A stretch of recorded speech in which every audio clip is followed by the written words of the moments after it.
Si James Harden ay isang legend na nga sa mundo ng basketball kung stats ang pag-uusapan na isa siya sa mga pinakamatindi sa history ng NBA. May gintong medalya din siya sa Olympics, may league MVP, multiple scoring titles, multiple years din nga kung saan siya ang assist leader at ginagawa niya noon pa man ang mga ginagawa ni Luka Doncic ngayon. Ganun pa man andun nga yung branding sa kanya na hindi team player, mukhang pera at bad teammate. Likas na nga daw kay Harden ang humingi ng trade kapag mahirap na ang sitwasyon.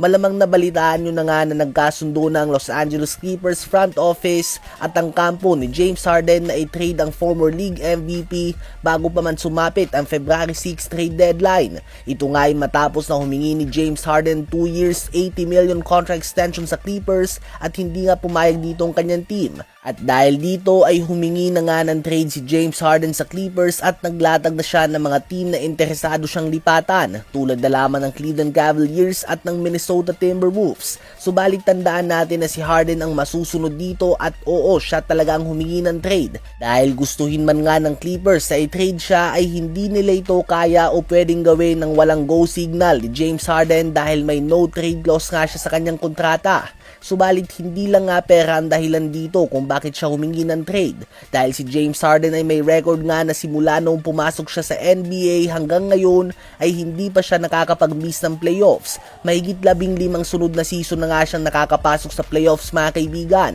Ganun pa man ngayon nga ay medyo nalalagay sa alanganin ng Los Angeles Clippers at ang record ni Harden. Kaya naman ngayon ay nice niya nga matrade patungo sa team na may kakayahan na magkampiyon at garantiya ang pwesto sa playoffs. Saan ba sa palagay nyo mas babagay si James Harden? Sa Cleveland Cavaliers ba o sa Minnesota Timberwolves? Habang bigyan din nga natin ng pansin na naging performance si Alperen Sengun kahapon sa game kung saan na mahinga si Kevin Durant. Last year nga ay nakapasok sa All-Star Game si Sengun, subalit ngayon ay isa lamang ang napili sa kanilang koponan at ito nga ay ang veteran and former league MVP Kevin Durant. Kaya naman sinasabi ng iba na maagang nag-decline nga daw ang big man mula sa Turkey. Subalit sa game kahapon ay nakabelo nga siya dahil nagpahinga si KD at nagtala ng 39 points, 16 big rebounds and 5 assists on 13 of 25 shooting sa field.